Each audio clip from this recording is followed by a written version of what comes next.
Okay. Good evening, everybody. Good evening to you at home. Good evening to you here.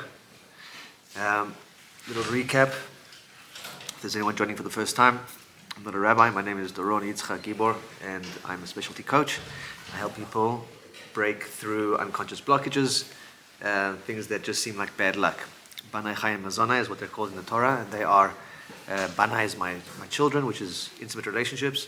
Chayai is my life, which is chronic health, and Zonai is my food or my sustenance, which is income or an income ceiling. So these are the three main blockages, but truth be told is that a blockage could feel like any loop that you're caught in and anything that you can't get out of. Sometimes it's something, let's call it trivial, like it's irritating, but it's not very massive. I'm just trying to think of something trivial.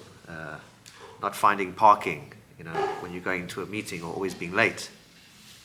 But then there's also like serious things like being caught in a depression, being caught in a loop or a repeat cycle of having a relationship end, usually in the same way or in a similar way. And just anything that seems to be on, like I said, repeat, that may seem like bad luck. So it turns out that there is a structure to all of this. And as I've alluded to in previous installments, that the key to breaking through these three areas of blockages lies in a part of the mind called the shadow. Okay, now shadow is the English term. The person that came up with this thing called shadow was a guy called Carl Jung. But in the Torah, shadow, it basically, really from an esoteric sense, it carries very much the same meaning. Okay, so a lot of esoteric studying, a lot of esoteric or Hasidic talk that's spoken about in the Zohar and Hasidus, it talks about light, right? It talks about the Or Ein Sof, it talks about a bright light, in the Zohar it talks about a light that doesn't shine, or a light that has no light. Like inanimate objects and minerals, they're called Nahoira Deloy, I can't remember the term, but basically lights that don't shine. So the concept of light, and therefore when there's an obstruction, shadow or darkness, these are the most, let's call it primary or the most esoteric terms that we can speak in. So in the outer world, if I have light and I want to create shadow, what do I need to do in order to create shadow? I need to obstruct the light. And once I obstruct the light, then there's a shadow, and then there's also a cast of the shadow, the shape of the shadow. So what we're seeing on the floor, if you stop the light, if you obstruct the light, and you see the shadow on the floor, the one that grows as it goes closer to the light, that's actually not the shadow. That's actually the cast of the shadow. In Hebrew, the tzura, the shape of the shadow. And the actual shadow is the exact outline of the obstruction. Okay, does that make sense? The exact outline of the obstruction, that's on the other side of that, where it's completely dark, that's the shadow, that's the tzel. And anything beyond that is an emanation, let's call it, of the shadow, the tzura. So I'm forgetting the source. I think it was in Torah Or by the Alter Rebbe, where he speaks about the bracha at Sheva brachas, where it says Asher Yatzar et Adam betzalmo betzelim dmut tavnito. He speaks there about Asher Yatzar. You can read it as Yatzar milshon Yetzira, that he created Adam betzalmo, created man in his image. But you can also read it as Tzura, that he shaped, he gave shape to this thing. Asher Yatzar to Adam, he gave shape to this thing called Adam. Betzalmo, and again, tselem is image or encapsulation, but it's also the shorish of tselem is tzel. So, how do we create shadow outside, in the outside world? We take light, we obstruct the light, we create shadow and its cast. How does shadow get created inside the mind? Well, according to Rabbi Nachman in Likutei Moharan, it's the exact same way. That there is an obstruction of the light. Rabbi Nachman in Kuf Ayin Beis, is in Torah 172 in Likutei Moharan. He speaks there about how he calls it chesronot, all the disadvantages or the lackings that a person has in their life, And he says, whether in money, relationships, or health, he actually says those three things, they come onto a person by a person's own ma'asim ra'im, by their own bad deeds, whatever that means. If it's averot, whether it's chatayim, sins, or transgressions. But what he says is that the shadow, which is an obstruction of the light, comes about because of a person's own deeds. He goes on to say that the light of Hashem is flowing always. Shofea alav tamid. It's always flowing. It's always continuously and never not flowing. And then what creates the shadow is the person's own deeds. He goes on to say that the solution is different aspects of Torah and different aspects of learning. And I'm going to be very honest, I don't know how to do what he says. I don't know how to heal myself the way that he says. I've tried. And I'm not saying that it can't be done. If Rabbi Nachman said it can be done, then it can definitely be done. You can bet your bottom dollar on that. I personally, in my experience, I don't know how to do that. I do know other ways, and in a nutshell, it's all about self-acceptance. Not the acceptance of the person that I'm aware of in the mirror, but rather acceptance of unconscious elements of myself that need sort of to be facilitated, right? I'll explain why. But the nutshell of all the healing is self-acceptance. So just like Yitzchak loved Esav, and why do I mention Esav specifically? Because if you think about the yin and the yang, if you talk about two things, a light and a dark, a good and a bad, that they're all part of one thing, then the archetypal characters in Jewish literature that embody that polarity are Yaakov and Esav. Why? Because one was the good, one was the bad, if you want to call it, and they both occupied the same space. They were in the same womb. They were, if I'm not mistaken, I think twins come from the same seed or the same sperm. So there's still a oneness that got expressed itself into two-ness. And this duality was Yaakov and Esav. We also know that Yaakov was, it says Ishtam, which you can look as tam means perfect, but not in perfection. Perfection as in innocence and untainted. I spoke about in a different installment how Yaakov had to go through a wounding. He had to go through specifically a betrayal of his father. That's how he got the Bechorah. That's how he got the right of the firstborn, was through a betrayal, something that he would not be okay with. It would be a wound in his own mind, and therefore he would then be subject to the darkness and the light, the zelu matzeh, the yin and the yang, because he came from a place of tam. So I mentioned that before, but why is self-acceptance so important? Because it says Yaakov loved Esav, Yitzchak loved Esav. It's very, very, very specific. It says that in the Torah, and the Torah doesn't mince words, that Yitzchak loved Esav. Now, if Esav truly was evil and needed to be hated, then surely his own father would be aware of this. But we see that wasn't the case. And in the end, we know that Esav does tshuva, and that Yaakov always wanted a relationship with his brother. The same thing happens is that inside every person, malasod, what can we do? That the design of the world is that we've got a part of ourselves that we love, and we've got a part of ourselves that we don't love. Okay, that's just how it goes. What part of ourselves do we not like? Well, this part is called the shadow. This part is called the tzel, because I don't know if you've seen movies where a guy, kosher movies of course, where a guy stands in a shadow. He stands in the shade, like an undercover cop or maybe a bad guy, and he's standing in the shade and you can't see him at all. He's completely in darkness. You cannot see him. He can see you, but you can't see him. So, because the shadow has this ability to make something visible, make it invisible or unseen. And so these are the parts of ourselves that lie in these shadows.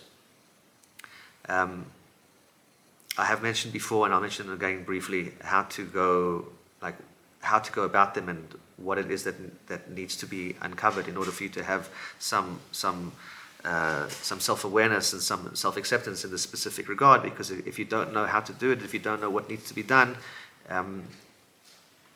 it can be very debilitating.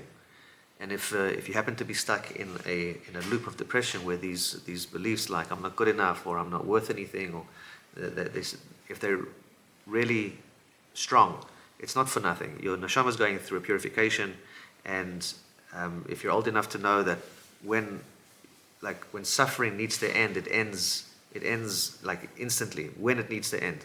If you look back at your life, and most people know about times they went through suffering, and then when a solution came about, it brought the suffering to an end. Whether it was, let's say, what's coming to my mind now is, let's say, a court case. When it's done, it's done.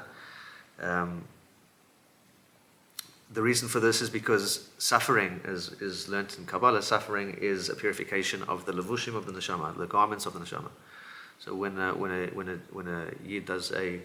a Jew does a mitzvah, then he creates a patch, a garment for his neshama that his neshama will slip into when it's time. And for every transgression, the patch doesn't go away, but it does get dirtied. And so these stains on the levushim is basically the reason why we go through suffering. And the system is designed in such a way that our suffering is a contraction that always ends in an expansion. So whatever suffering you're going through, it's not for nothing, and it will end at some point. The same way that when an archer wants to shoot, let's say he's got 2 arrows, and he wants to shoot the one 50 meters, and he wants to shoot the other one 200 meters. So in the 50-meter target, he'll put 50 meters worth of negative tension into the arrow, and for the 200 one, he'll put 200 meters worth of tension into the arrow. Right? And even if he's putting more than 50, let's say he's putting 60 or 70, he's not going to put 200 meters worth of tension into a target that's 50 meters away. The point is that when there's enough negative tension in the arrow in order to propel it, he simply lets go, and then all the dynamics change, and the laws of nature kick into play, and the arrow soars towards its target. But also to keep in mind, what's important is that the arrow knows to differentiate between the distance of the 50-meter target and the distance of the 200-meter target. And what he's going to put into the type of tension or pain that he's going to inflict to the bow and the arrow, one's going to be 50 meters worth, the other one's going to be 200 meters worth, and they're not going to be the same. So the one's going to be more intense than the other. So the same thing is that if you're going through, or you know someone that's going through something, so first of all, just know that there is something to do about it. There are healing methods, and there are healing techniques that I will mention that you can make use of them. I'm talking about this now is because I've actually had quite a few people reach out to me after watching some of these videos, and some people are just going through a lot of emotional pain and turmoil. And I want you to know that there is something to be done.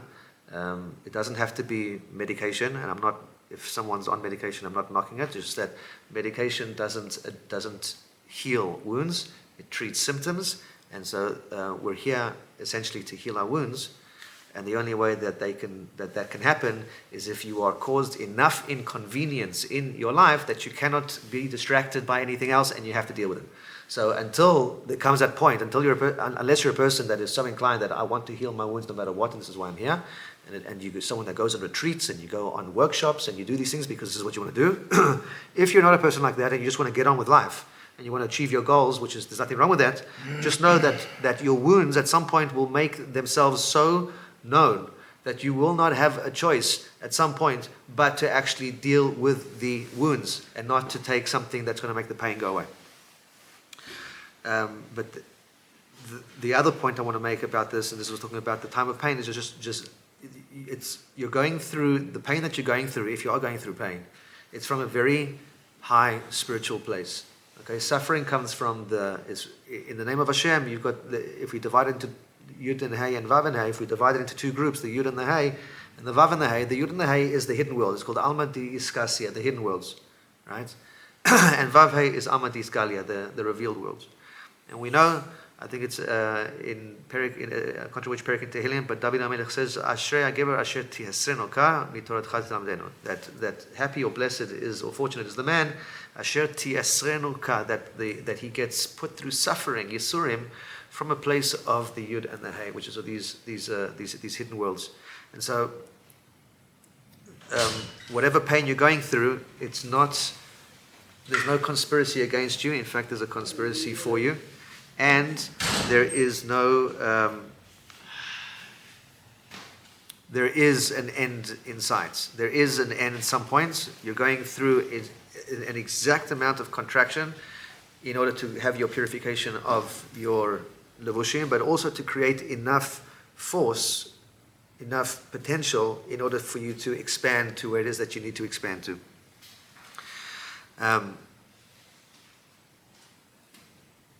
So far, so good. Cool.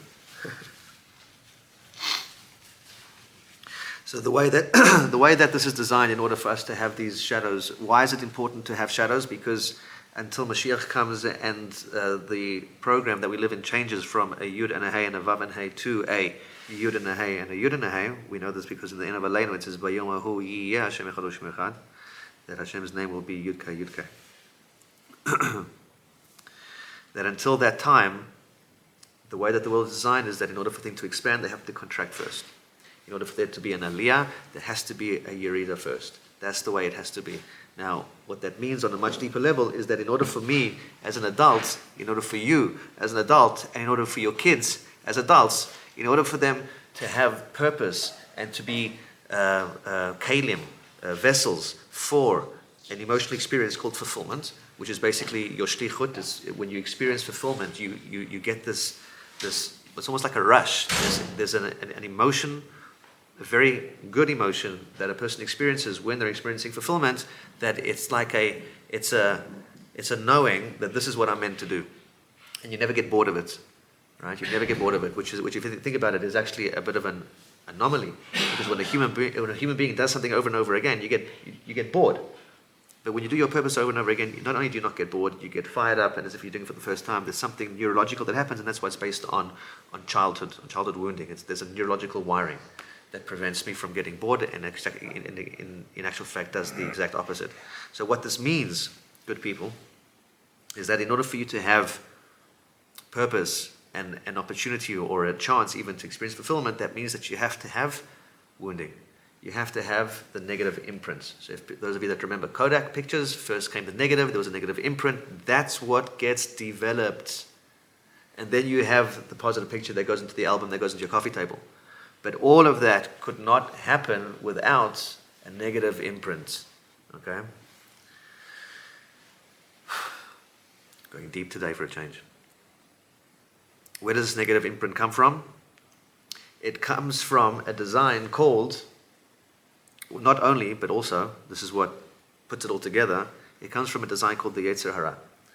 You can call it the evil inclination, but when a person says evil inclination, I think they sort of miss the technical characters or the technical characteristics or properties of what the Yetzer Hara is. So, as I mentioned before, Yetzer means drive or an urge, but it also means create.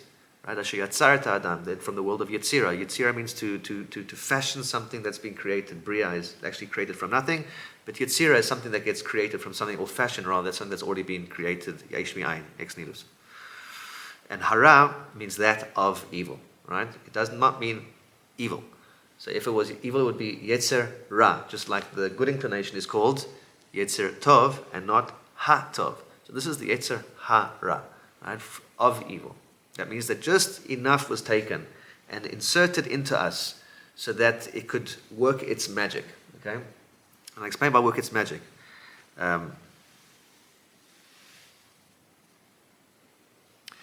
The example that I like to give to explain the technical brilliance of the Yetzer Hara, which is, let's call it a self-critical default setting.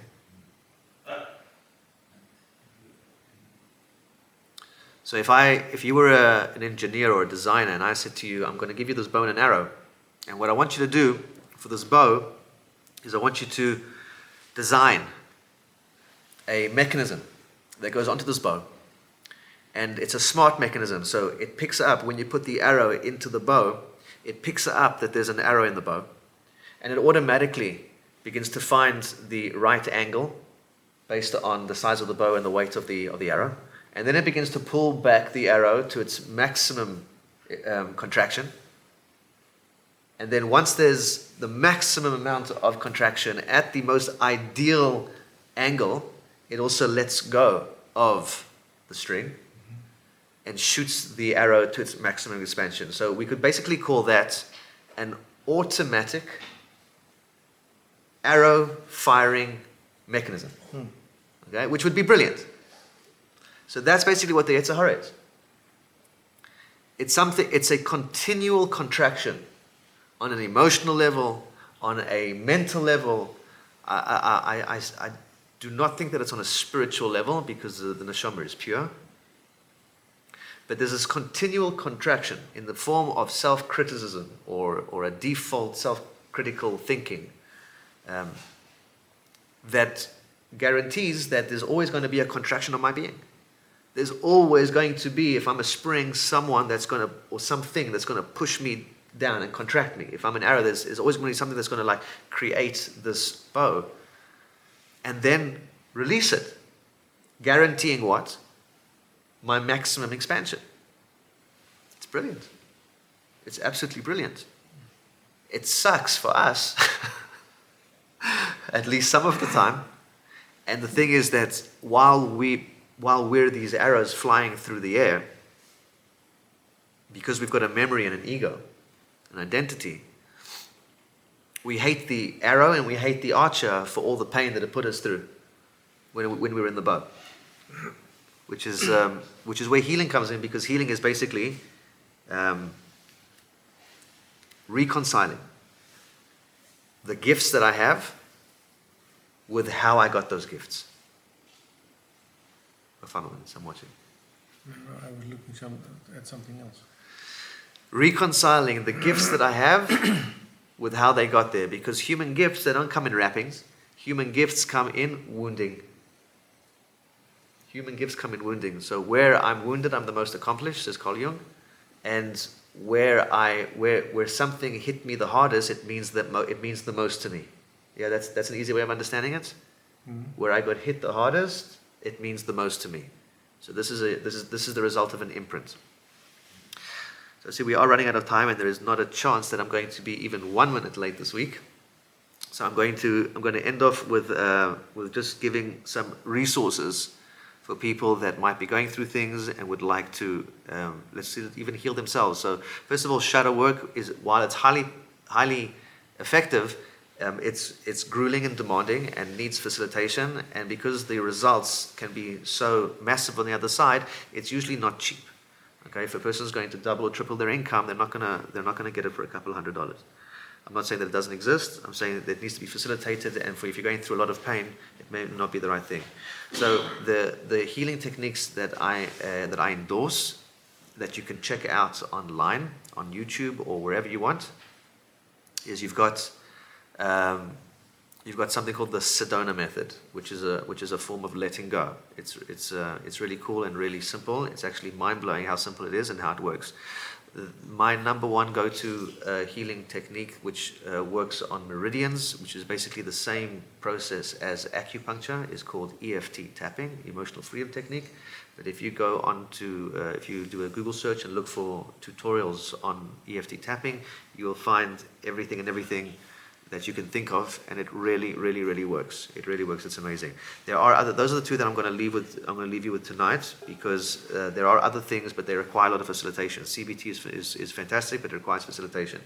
What I love about Sedona is that it's so easy to let go of something, and what I love about EFT is that the basis of it is accepting myself, forgiving myself, and loving myself despite anything and everything that's going on the outside.